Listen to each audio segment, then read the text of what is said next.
Hi welcome back. तो आज के इस वीडियो में हम लोग जावास्क्रिप्ट में मैथ्स देखने वाले हैं और देखते हैं कि उनको अपने प्रोजेक्ट में कैसे यूज़ कर सकते हैं। तो चलिए शुरू करते हैं। सबसे पहले इस तरह से यहाँ पे एक कमेंट डाल देता हूँ मैं, मैथ्स इन जेएस। ठीक है, तो लेट्स सी कि सबसे पहले अब क्या क्या मेरे पास है मैथ्स के लिए। ठीक है, तो मैं सबसे पहले यहाँ पे एक वेरिएबल क्रिएट कर लेता हूँ, let value is equals to, मेरे पास क्या क्या है। ठीक है, मैथ डॉट। अब आप देख सकते हैं कि कैसे कैसे मेरे पास प्रॉपर्टी हैं अलग अलग। ठीक है, जैसे कि एक है मेरा ई, फिर ln।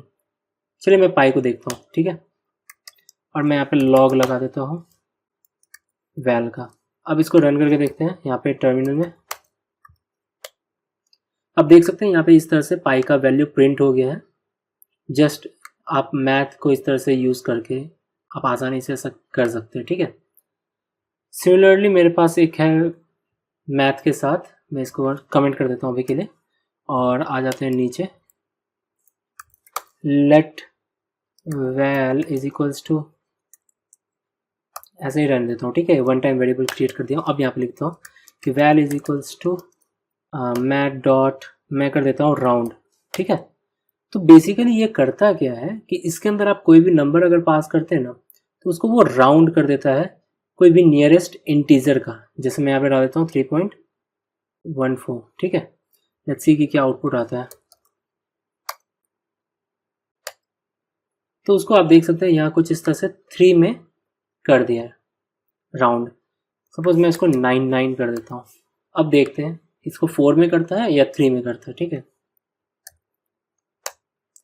तो आप गेस कर पा रहे होंगे कि ये किस तरह से राउंड कर रहा है। ये नियरेस्ट इंटीजर में कर रहा है। तो अगर ये 3.5 से अबव हुआ तो ये 4 में कन्वर्ट कर देगा, और अगर 3.5 से नीचे हुआ तो ये 3 में कर देगा। Let's see 4 9। ठीक है, ये 3 में कर दिया, और जैसे ही इसको मैं 5 9 करता हूँ तो ये 4 में हो गया। तो आई होप आपको समझ में आ गया होगा कि मैथ डॉट राउंड किस तरह से काम कर रहा है। ओके, तो अब आ जाते हैं हमारे अगले मैथ के प्रॉपर्टी के, जो कि है पावर। ठीक है, यहाँ पे मैं इस तरह से लिख देता हूँ val is equals to math dot power, और ये मेरे से 2 पैरामीटर लेता है। पहला जो नंबर मेरे को एज अ बेस रखना है। ठीक है, और दूसरा जो कि मेरे को उसका एज ए पावर यूज़ करना है। तो सपोज मेरे को चाहिए 4 का स्क्वायर निकालना है, तो 4,2 अगर मैं यहाँ पे डाल दूंगा तो ये क्या करेगा कि इसको इस तरह से कर देगा कि सपोज मैं यहाँ पे एक सेकेंड कमेंट डाल देता हूँ पहले। इस तरह से कर देगा कि 4 के ऊपर कुछ इस तरह से काम कर रहा है कि 4 का स्क्वायर निकाल रहे हैं आप यहाँ पे। ठीक है, तो अब इसको रन करके देखते हैं। अब देख सकते हैं यहाँ पे 16 आ चुका है। ठीक है, तो आई होप आपको समझ में आया होगा ये किस तरह से कर रहा है। तो अगर मैं यहाँ पे इसको 1/2 कर दूँ तो आई होप आपको समझ में आया होगा ये क्या करेगा। 1/2 का मतलब हो गया स्क्वायर रूट। ठीक है, लेट्स सी। तो आप देख सकते हैं 4 का स्क्वायर रूट 2 होता है, और वो यहाँ पे कुछ इस तरह से आउटपुट आ चुका है। तो आई होप आपको पावर भी समझ में आ गया होगा। ठीक है, अब आ जाते हैं अगले पे, जो कि है स्क्वायर रूट निकालने के डायरेक्ट। ठीक है, मैं इस तरह से लिख देता हूँ वैल और मैथ डॉट SQRT लिखता हूँ, और इसमें आपको वो नंबर डालना है जिसका आपको स्क्वायर रूट निकालना है। तो सपोज मैं यहाँ पे डाल देता हूँ 49, तो मेरे को 7 रिटर्न होना चाहिए वैल्यू। ओके, मैं यहाँ पे क्लियर कर लिया। ओके, तो आप देख सकते हैं ये कुछ इस तरह से आउटपुट दे रहा है SQRT। ठीक है, अब मेरे को चाहिए सपोज 125। ठीक है, ये डेसिमल में कुछ आउटपुट देने वाला है मेरे को। तो आई होप आपको समझ में आ गया कि किस तरह से ये मैथ डॉट SQRT काम कर रहा है।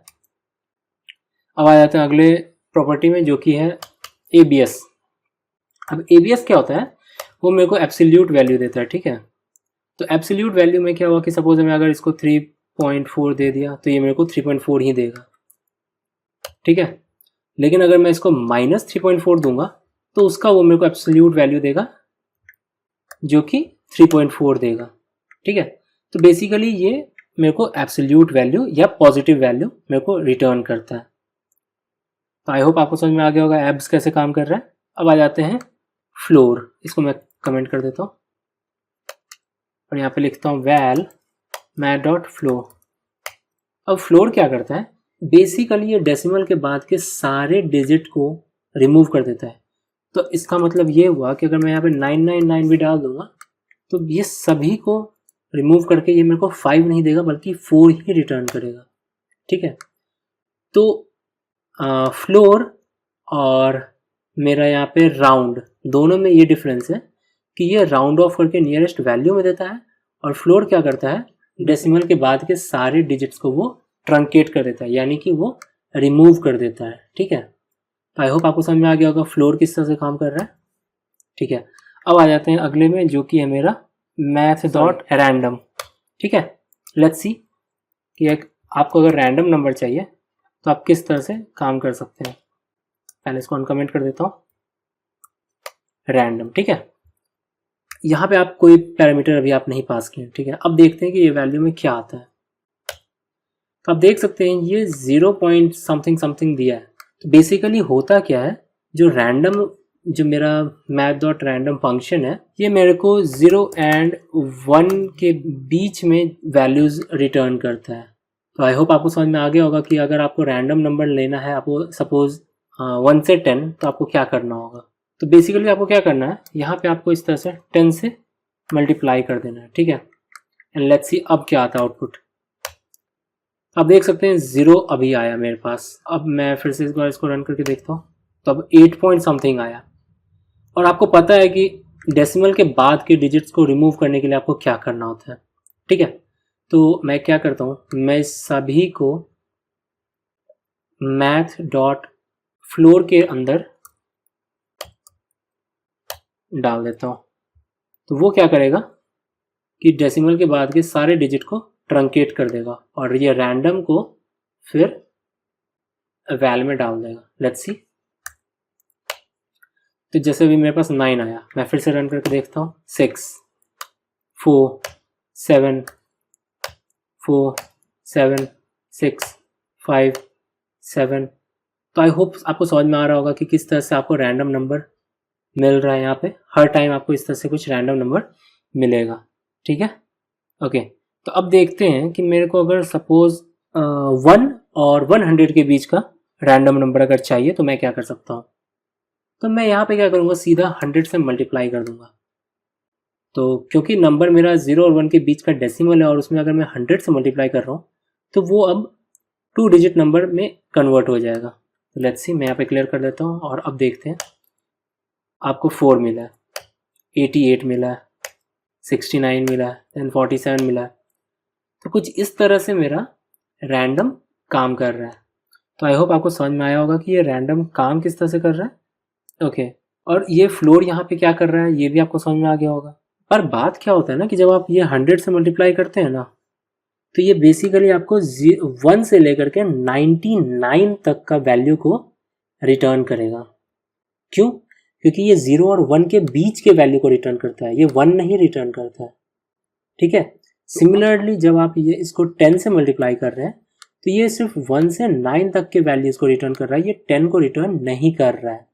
अगर आपको 10 को रिटर्न करवाना है तो इसमें क्या करना, आपको यहाँ से फिर +1 लगा दीजिए तो ये काम हो जाएगा आपका।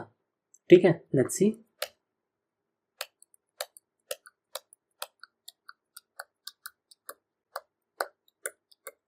देखिए यहाँ पे मेरे को 10 आया। अगर यहाँ पे आप +1 नहीं किए होते तो आपको कभी 10 नहीं आता। आई होप आपको समझ में आ गया होगा। अब सपोज आपके पास एक रेंज है जिस रेंज में से आपको वैल्यूज़ को उठाना है। सपोज मैं इसको यहाँ पे कमेंट कर देता हूँ।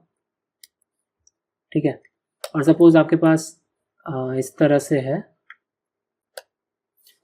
min, let min is equals to, suppose minimum value मेरे को चाहिए 30 और let max is equals to 50। कभी ऐसा सिचुएशन आ सकता है कि आपको मिनिमम और मैक्सिमम जो दो वैल्यूज़ दिए जाएंगे उनके बीच का रैंडम नंबर आपको फाइंड करना है। ठीक है, तो मैं यहाँ पे लिख देता हूँ इस तरह से।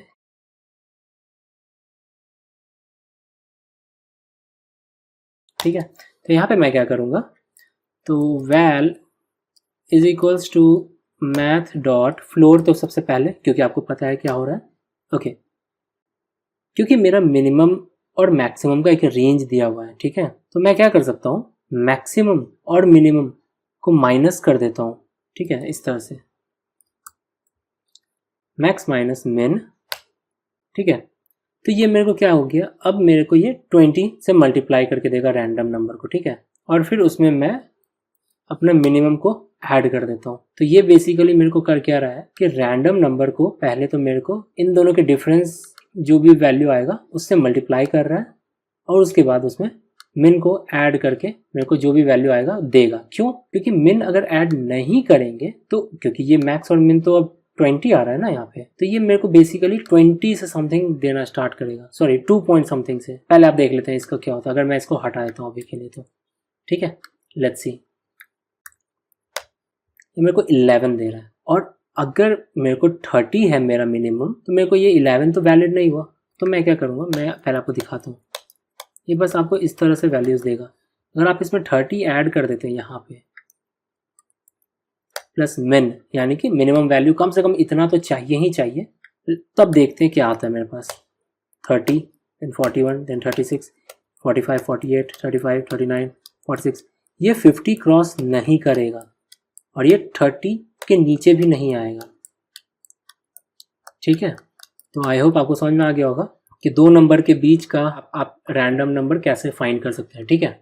तो लेट्स सी, लेट्स सपोज आपको एक फंक्शन बनाना पड़ जाए जो कि आपको एक रैंडम नंबर रिटर्न करके देगा, तो उसके पीछे का लॉजिक क्या होगा, ठीक है। मैं क्या करता हूँ, यहाँ पे इस तरह से लिख देता हूँ फंक्शन, और फंक्शन का नाम दे देता हूँ यहाँ पे रैंडम नंबर, ठीक है, और ये लेता है मेरे से मिन कॉमा मैक्स, और मैं अब आ जाता हूँ यहाँ नीचे और क्या करता हूँ, इस वाले लाइन को यहाँ पे ले आता हूँ, ओके, और यहाँ पे कर देता हूँ रिटर्न वैल। तो बेसिकली अब क्या हो क्या रहा है कि आप जहाँ भी इस फंक्शन को कॉल करेंगे ये आपसे दो वैल्यू लेगा, साथ में दो पैरामीटर लेगा, एक तो मिनिमम, दूसरा मैक्सिमम। उसके बाद क्या होगा कि अंदर में आएगा math dot floor, math dot random, और यहाँ पे ये दोनों मिनिमम और मैक्सिमम वैल्यूज असाइन हो जाएंगे, ठीक है, और उसके बाद फिर उसमें मिनिमम वैल्यू ऐड हो जाएगा। जब फिर ये कैलकुलेशन जब परफॉर्म हो जाएगा, फिर वो वैल्यू को यहाँ से रिटर्न कर दिया जाएगा, ठीक है। और फिर अगर यहाँ पे आप इस तरह से कॉल कर देते हैं रैंडम नंबर, और यहाँ पे मैं पास कर देता हूँ 3,25, सॉरी 45, ठीक है। तो लेट्स सी आपको क्या आउटपुट आता है। यहाँ पे आप देख सकते हैं अभी और कोई दूसरा कंसोल लॉग नहीं है, ओके, 34, ओके, देन 38, 33, 40, 24, 28, 35, कुछ इस तरह से मेरा नंबर आ रहा है। तो आई होप आपको समझ में आ रहा होगा कि किस तरह से आप एक रैंडम फंक्शन बना सकते हैं जो कि इस तरह से आपको वैल्यूज रिटर्न करके देगा, ठीक है। तो सपोज अगर मेरे को किसी बंदे को OTP भेजना है, OTP का मतलब हो गया जैसे मैं कि कभी फर्स्ट टाइम अगर यूज़र रजिस्टर करता है, मोबाइल नंबर डालता है, तो उसको एक OTP भेजा जाता है। तो आप क्या कर सकते हैं कि OTP सपोज मेरे को मिनिमम 4 डिजिट का चाहिए, तो मैं क्या करूँगा, इस तरह से 1111 डाल दूंगा और मैक्सिमम डिजिट में 9999 डाल दूंगा, ठीक है। तो अब जो भी मेरे को रैंडम नंबर मिलेगा उनको मैं एज अ OTP यूज़ कर सकता हूँ। तो आई होप आपको समझ में आ रहा होगा कि OTP आपको किस तरह से भेजा जाता होगा। तो आज के लिए इतना ही। तो आई होप आपको ये वीडियो पसंद आया होगा। पसंद आया तो प्लीज़ इस वीडियो को लाइक कीजिएगा, अपने फ्रेंड्स के साथ इन वीडियो को शेयर कीजिए, और हाँ, जाते जाते इस चैनल को सब्सक्राइब कर दीजिएगा और वो बेल ज़रूर प्रेस कर दीजिएगा ताकि जो भी अगले वीडियोज़ आएंगे आपको नोटिफिकेशन मिल जाए। Thanks for watching and I will see you in my next video.